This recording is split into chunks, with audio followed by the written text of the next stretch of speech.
saludar a los colegas de Tegucigalpa que tenía tanto tiempo de no ver. Y bueno, vamos a ver una serie de patologías, diversos órganos y sistemas, solo así de manera introductoria, estos términos que vamos a tocar varias veces durante la charla, probablemente ya están familiarizados con ellos, pero de todos modos solo los vamos a volver a tocar. El término de embolización, que van a ver que lo vamos a mencionar varias veces, que sabemos que es la oclusión intencional de un vaso, de uno o varios vasos, a través de diferentes sustancias, pueden ser partículas, pueden ser esferas o los coils. Una plastía, que es pues la reparación de un vaso, la parte distal del vaso que aún no se puede permeabilizar, pero que debemos conservar el flujo de salida de este vaso. La presencia de stents, hay diferentes tipos de stents, tenemos los stents recubiertos y los stents metálicos. Los stents recubiertos son aquellos dispositivos que vamos a utilizar en las situaciones a donde queremos pues prácticamente divergir el flujo de una parte del vaso, y los stents metálicos se usan en los casos en los que queremos abrir la luz del vaso. La definición de urgencia, bueno, es un problema médico quirúrgico agudo que pone en peligro la vida del paciente, algún órgano o función, y requiere atención médica inmediata, que si no es resuelta, puede probablemente condicionar alguna complicación hasta letal en el paciente. Las podemos dividir en diversos subtipos. Podemos hablar de urgencias relativas, urgencias absolutas, urgencias oncológicas, traumáticas, espontáneas, o también puede ser por órganos y sistemas. Bueno, empezando, escogí de forma aleatoria la patología vascular torácica, que ya todos estamos bastante familiarizados. La mayor parte de esta patología es por eventos traumáticos, ¿no? Están los síndromes aórticos agudos, dentro de los cuales está la disección aórtica, el hematoma intramural y los aneurismas aórticos. En general, todas estas patologías son resueltas con la colocación de stents recubiertos. Estamos hablando de patología de la luz del vaso, en los cuales queremos volver de alguna forma a crear una sola luz y excluir otras luces, en el caso de los aneurismas, las disecciones, ¿verdad? Que se crea una luz verdadera y una luz falsa. Los stents recubiertos hacen precisamente eso, crean una sola luz de nuevo en el vaso. No voy a hablar sobre la clasificación de las disecciones, de los abortos, porque hay charlas de eso, y pues el tema es más que todo el manejo, ¿verdad? De estas patologías. Bueno, así de forma bien superficial, los aneurismas los definimos como una dilatación de hasta 4 centímetros o más de la aorta, con un riesgo de ruptura cuando ya alcanzamos los 5 centímetros. Y bueno, diferentes ubicaciones se pueden ubicar a nivel de la aorta ascendente, aorta descendente, y su resolución, como dijimos, es la colocación de stents recubiertos. En general, los stents recubiertos adecuadamente posicionados pueden dar una tasa de éxito de hasta el 95%, siempre y cuando posterior a estos procedimientos el paciente siga con terapia anticoagulante para evitar que estos dispositivos se trombosen, porque sí existe una alta probabilidad de trombosis posterior al tratamiento por la manipulación y por otras patologías subyacentes de los pacientes. Los aneurismas aórticos, bueno, aquí en esta imagen en especial tenemos un aneurisma a nivel de la arteria subclavia izquierda. En la segunda imagen, la del medio, ya tenemos la canalización con una guía. Tienen que ser guías que nos brindan suficiente soporte.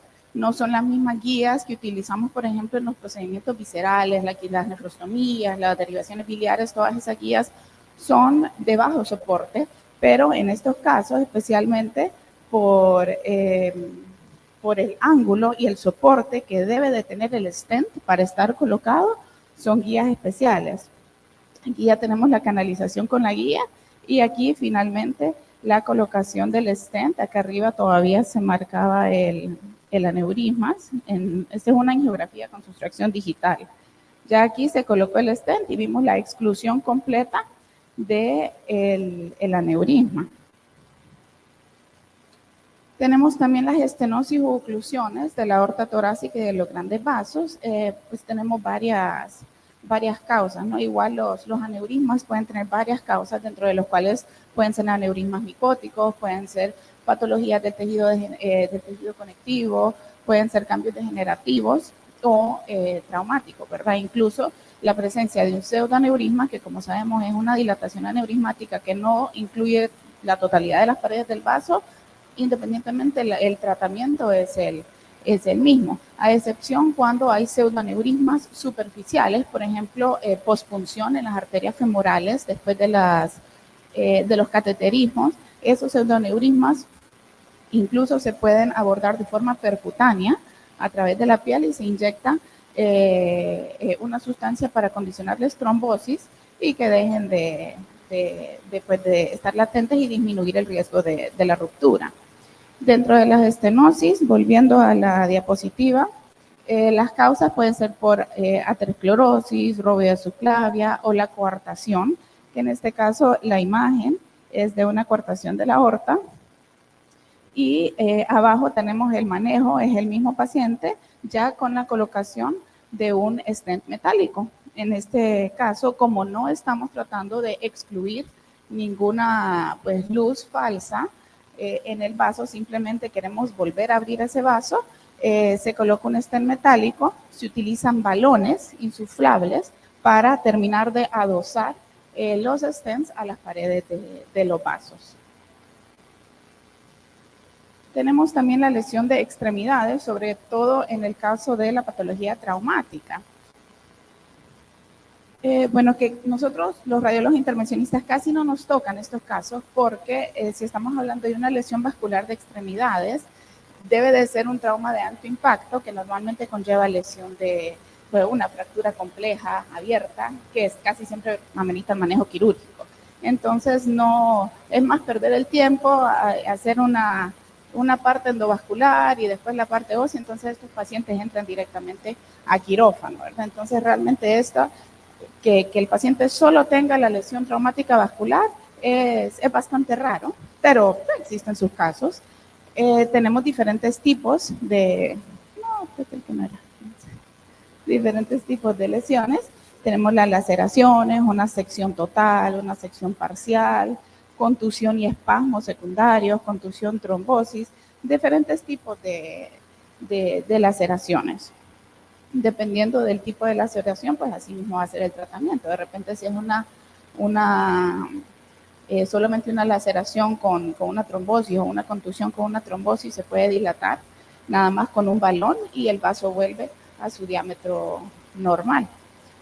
Hay algunas particularidades en algunas estructuras vasculares, como por ejemplo la arteria subclavia, que es bastante especial al momento de tratar un trauma, ya que si hay una lesión de la arteria subclavia que amerite colocación de un stent, tenemos dos limitaciones, que el stent tiene una alta posibilidad de fracturarse por el ángulo de la clavícula y si se fractura, pues eventualmente puede trombosarse y ocluirse, ¿no? Y si se ocluye ese stent y la subclavia, lo que condiciona es un síndrome de congestión secundario. Entonces, sí tiene que haber una reintervención para repermeabilizar. Y también tomar en cuenta, ya que acordémonos que las arterias vertebrales son originadas a nivel de las subclavias, si ocluimos la arteria vertebral de un lado por la colocación de un stent, debemos de asegurarnos forzosamente que la vertebral contralateral esté permeable. Si no, pues si en la otra hay alguna placa de ateroma que condicione una estenosis significativa, pues si ocluimos la contralateral, sí puede haber un compromiso de la circulación cerebral posterior. Y bueno, la aorta descendente, las lesiones de la aorta descendente deben de ser traumas de alto impacto, casi siempre son por desaceleración, y los traumas ocurren a nivel de la inserción del ligamento arterioso, que anatómicamente se ubica aproximadamente a 5 centímetros distales, estoy apretando aquí más, a 5 centímetros distales a la salida de la arteria subclavia izquierda.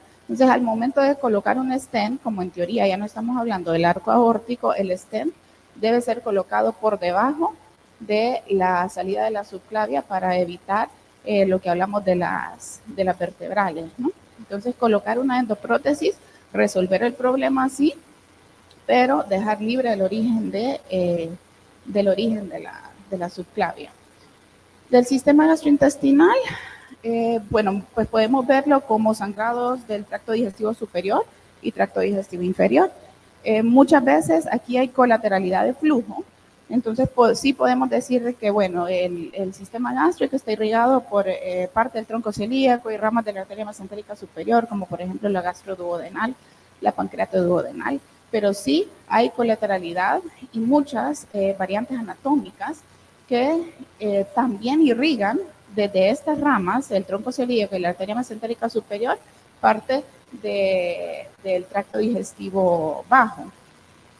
Hablando de los porcentajes de causas de los sangrados digestivos altos, las primeras causas son las úlceras duodenales y gástricas. Las duodenales se llevan el primer lugar con un 34% y las úlceras gástricas en un 21%. Por esta colateralidad de flujo, sí es importante que al momento de hacer una angiografía, del momento de hacer una angiografía, por ejemplo es el tronco celíaco, aquí vemos la arteria hepática, la arteria gástrica y la arteria esplénica, sí verificar también la arteria mesentérica superior. Igual pasa cuando tenemos casos de embolización de los hepatocarcinomas. Hay una cantidad de casos que tienen variantes anatómicas, salidas aberrantes de las arterias hepáticas o flujo colateral que sale de diferentes ramas de la arteria mesentérica superior que también hay que entrar a revisar, porque pues si no prácticamente estamos haciendo una embolización parcial. Embolizamos una rama pero dejamos abajo otra rama patente que igual va a seguir pues, alimentando al tumor. El sangrado de tracto digestivo inferior está pues brindado prácticamente por la arteria mesentérica inferior y por ramas de la superior. Dentro de las causas principales tenemos la diverticulosis, infecciones, isquemias, malignidades, los tumores sangrantes y las angiodisplasias. Y en el caso de las hemorragias rectales o del ano distal también debemos valorar las arterias ilíacas internas.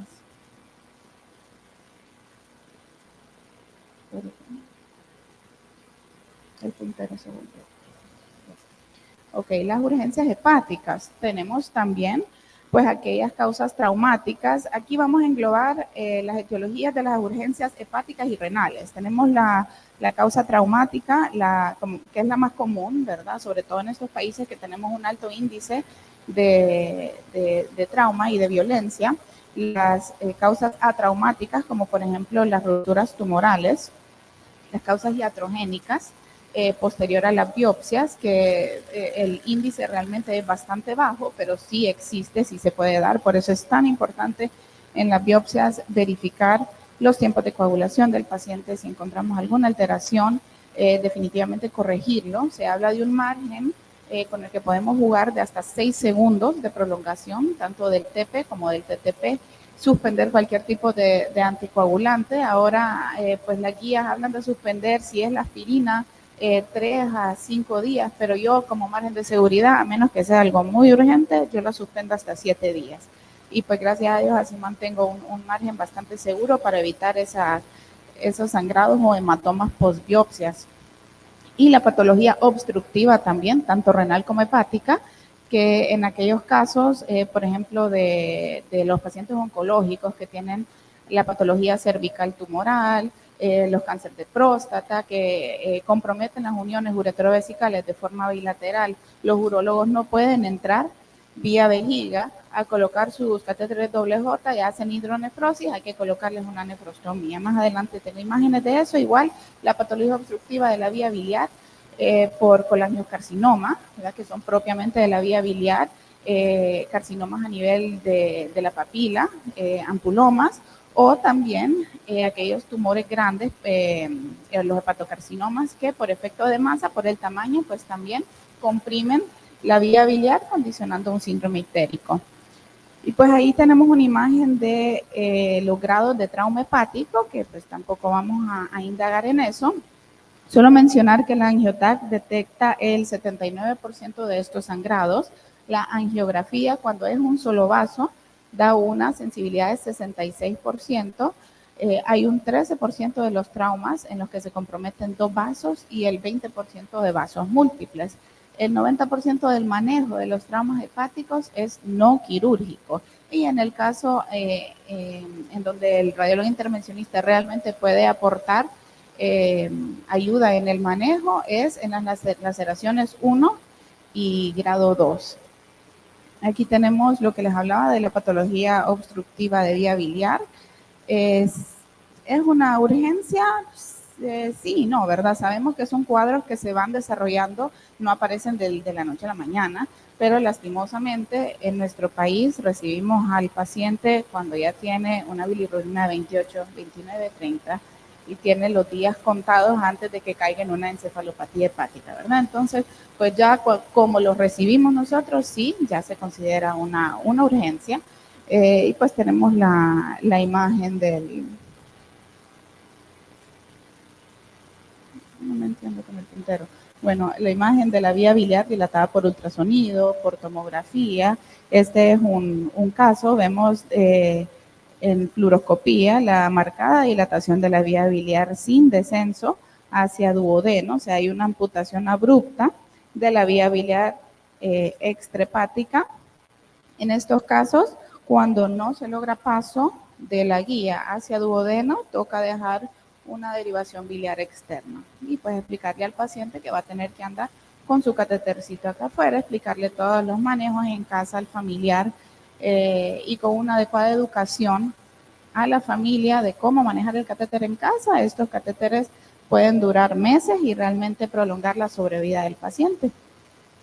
Dentro de las urgencias renales, como hablamos anteriormente, las principales causas son las causas traumáticas. Dependiendo qué vamos a hacer con esos pacientes, si está inestable o estable, ¿verdad? Los pacientes inestables, uno de dos, o pasan a cirugía abierta o pasan a terapia endovascular cuando se pueda, siempre y cuando no haya una pérdida de tiempo. Yo creo que por eso les resulta más rápido, sobre todo obviamente en los hospitales públicos, meterlos a cirugía que preparar la sala de hemodinamia, conseguir el material. Entonces yo creo que todavía en Honduras nos falta como esa agilidad para realmente poder decir, no, yo lo resuelvo, no perdamos tiempo, yo lo resuelvo antes, ¿no? Entonces muchos de esos pacientes pues los meten a cirugía y al final les resuelven su condición, que es lo importante. Y cuando son pacientes estables, pues se les puede estudiar un poco más para definir la lesión, el grado de la lesión, si hay compromiso de hilio, todo eso, pues porque a nadie le gusta entrar a una cirugía sin tener una idea de a lo que nos vamos a encontrar, ¿no? Entonces lo ideal para todos siempre es tener un estudio de imagen que nos oriente un poquito sobre la condición del paciente. Pues la tomografía contrastada, ya sabemos, en fase simple, contraste arterial y tardío, y una fase eliminatoria también para descartar la lesión de sistemas colectores, ¿verdad? Entonces, en los hallazgos de la tomografía, ¿cuándo se logra hacer? ¿Cuáles son los predictores de que estos pacientes son candidatos o que van a necesitar una embolización? Bueno, la distancia del borde del hematoma perirrenal que sea de 2.5 centímetros, o sea que el grosor del hematoma ya sea de 2.5 centímetros o más, o que veamos una franca extravasación del medio de contraste con un hematoma de ubicación medial, lo que nos sugiere lesión a nivel del propio hilio renal, ¿verdad? De los grandes vasos, no tanto que sea un hematoma de ubicación más periférica o posterior. Y estos hallazgos sumados a que el paciente ya haya tenido, por ejemplo, la necesidad de que le transfundan 2 unidades de sangre, eso ya nos debe de alertar que el paciente probablemente necesite un procedimiento mínimamente invasivo. El manejo del sangrado, pues hay diferentes manejos. Se puede inducir la hemostasia colocando un balón insuflable adentro de la arteria renal. Esto lo que hace es que hace como presión dentro de los vasos renales y ocluye, causa un coágulo y se autolimita el sangrado. Cuando no tenemos la disponibilidad de los stents. Los stents los dejamos más que todo para los grandes vasos, para las arterias renales principales. Si son sangrados distales, entonces podemos embolizar. Las embolizaciones tienen un 94% de tasa de éxito y en 82% de los pacientes no se necesita una reintervención. Luego, pues hablamos del trauma renal no vascular, aquella lesión de los grupos colectores, que lo que realmente se sugiere cuando es de trauma es que el urólogo siempre coloque su catéter WJ y nosotros coloquemos siempre la nefrostomía por arriba. Al final lo que queremos es que el uréter sane y evitar que se forme un urinoma, ¿verdad? Que sería, pues, drenable en el mejor de los casos, pero lo que queremos es evitar la formación de un urinoma. Dentro de las urgencias obstétricas, pues tenemos varias. Tenemos la hemorragia posparto por atonía uterina, tenemos la hemorragia obstétrica, esta hemorragia obstétrica en la que podemos hacer una embolización de las arterias uterinas. La embolización también se puede hacer como un procedimiento preventivo en aquellos casos en los que se detectó un acretismo placentario para evitar los sangrados, ¿verdad? Normalmente los ginecólogos lo que hacen es que pinzan, ¿verdad? Pinzan las arterias ahí intraoperatoriamente, pero pues en otros países sí se toma como protocolo embolizar antes de la cirugía, siempre tomando en cuenta el ALARA, ¿verdad? Porque sabemos que son pacientes todavía embarazadas, o se saca el bebé y luego entonces se emboliza, pero se tiene ya todo listo, se tiene el catéter adentro, se tiene ya adentro de las arterias uterinas para que al momento de sacar el bebé, entonces ya embolizar. Los hallazgos por imágenes de las patologías obstétricas, bueno, por ultrasonido sabemos que, aunque inespecífico, pero cuando tenemos la clínica de una embarazada, encontrar líquido libre, coágulos que sugieran restos placentarios, ¿verdad? Retenidos. El Doppler poco va a ayudar a menos que haya una anomalía vascular uterina. La tomografía contrastada, que buscando siempre la extravasación activa, y pues la resonancia magnética, que se considera como el gold standard para el diagnóstico de la implantación anormal de la placenta. Las urgencias oncológicas, que ya las hemos ido tocando poco a poco, pues se considera cualquier evento potencialmente mortal en un paciente oncológico en cualquier estadio de la enfermedad, ya sea inicial o terminal, pues normalmente se ve como causa de la progresión de la enfermedad o como una infección. Sabemos que los pacientes que se someten a quimioterapia bajan mucho su sistema inmunológico, sus defensas, o a reacciones a la misma quimioterapia. Estas son las causas más comunes de las visitas a las áreas de urgencia por parte de los pacientes oncológicos. Y pues las podemos dividir también como metabólicas, hematológicas o las estructurales, que las estructurales son prácticamente en las que nosotros como radiólogos intervencionistas podemos interferir y ofrecerles algún tipo de ayuda. Por ejemplo, el síndrome de vena cava superior, todos sabemos que es la compresión o invasión de la vena cava superior, causando múltiple colateralidad en el tórax, pero no solamente eso, sino que el paciente se vuelve muy sintomático, hay edema facial, hay hiperemia, hay disnea, hay disfagia, hay un montón de síntomas sumamente molestos.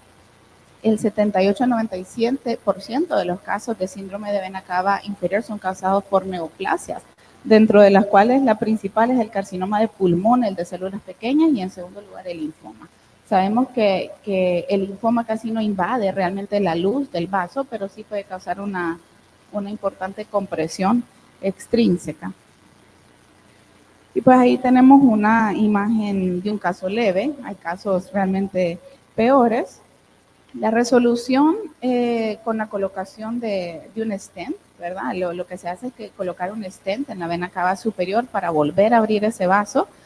Es muy rápida, de 24 a 72 horas, pues prácticamente se resuelve el problema y el paciente ya retrocede pues con los síntomas. También está la parte de darle quimioterapia o radioterapia directamente al tumor, que viene siendo pues la causa del síndrome, ¿verdad? Sin embargo, sabemos que eso pues no es de resolución inmediata, sino que vamos a tardar semanas o incluso meses para que ese tumor realmente disminuya de tamaño. Pues aquí tenemos una imagen, vemos la flecha roja que está señalando el área de disminución de la luz de la vena cava superior, y las flechas azules más arriba en la imagen A vemos toda la colateralidad de flujo, que una vez colocado el stent, pues ya se resolvió tanto el área de estenosis como la colateralidad superior. Dentro de las otras urgencias torácicas tenemos la hemoptisis. Se considera una hemoptisis masiva cuando hablamos de 300 ml en 24 horas, siendo 150 ml realmente un volumen más letal, ¿no? Entonces, la hemoptisis se puede dar por ruptura por causas oncológicas y no oncológicas, pero siempre sigue siendo una urgencia, ¿verdad?, de radiología intervencionista. La finalidad de la embolización de las arterias bronquiales es tapar el vaso y detener el sangrado, ¿no? La cuestión de las arterias bronquiales es que tienen mucha variante anatómica. Normalmente sale del lado derecho un tronco intercostobronquial y de la izquierda salen dos arterias bronquiales separadas. En un 90% de los casos no hay ningún otro vaso que esté alimentando el sangrado, pero tenemos un 10% de los casos que sí. ¿De qué es lo que vamos a ver en las angiografías con sustracción digital? Vamos a ver vasos tortuosos, aberrantes, dilatados, así como vemos en la imagen, ¿verdad? Entonces, y una tinción muy particular, como podemos ver en medio de la tortuosidad, o en el caso de que hayan incluso formaciones pseudoaneurismáticas, puede haber una extravasación del medio de contraste. Bueno, si el paciente está con hemoptisis y le hacemos una tomografía, ¿qué vamos a ver? Sabemos que puede existir vidrio despulido, focos de consolidación, patrón de crazy paving, nódulos centrolobuliares. Tienen una serie de hallazgos que realmente son inespecíficos, pero en conjunto con la clínica del paciente, pues que está tosiendo sangre, pues ya los asociamos, ¿verdad? Y la causa oncológica más común es el carcinoma broncogénico.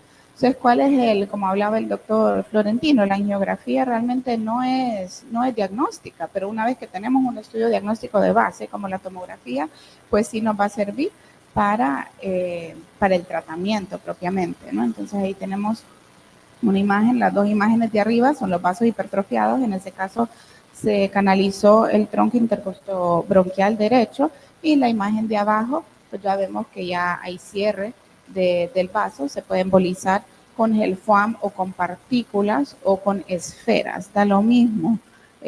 Todos cierran el paso de los vasos distales. Lo que sí es que hay que considerar el tamaño de las partículas que se usan. Se habla de partículas mayores de 300 micras, de 300 a 1200 micras. ¿Por qué? Porque queremos evitar el paso. Si usáramos partículas muy pequeñas, queremos evitar el paso de las partículas a la circulación más distal o a través del paso de la membrana. Entonces, de 300 micras en adelante tenemos un margen de seguridad bastante pues seguro, para que no tengamos ninguna complicación posterior. Y pues normalmente en una angioTAC con una buena fase, no vemos las arterias bronquiales, pero en este caso la flechita blanca nos está mostrando una arteria bronquial derecha hipertrófica. La complicación más temida es embolización de la arteria medular, que eventualmente puede causar una parálisis o una mielitis transversa. Y como toda embolización, va a existir síndrome de postembolización, cuyo síntoma principalmente es un dolor bastante intenso. Acuérdense que al embolizar cualquier cosa, lo que estamos haciendo es causando isquemia. La otra patología de urgencia es la tromboembolia pulmonar, que casi siempre va asociada a la trombosis venosa profunda, ¿no? Entonces, el tratamiento puede ser sistémico o puede ser local, con la infusión directa de alteplasa o algún trombolítico. Sin embargo, la terapia sistémica sí va a condicionar, puede condicionar sangrados, ¿verdad?, de otras partes del cuerpo. La otra parte es hacer la terapia localizada, es acceder a las arterias bronquiales y hacer la infusión directamente a través del catéter, ¿no? Entonces, se puede colocar el catéter y dejar ir un trombolítico 24, 48 horas para que se deshaga el trombo, o podemos hacer una extracción mecánica.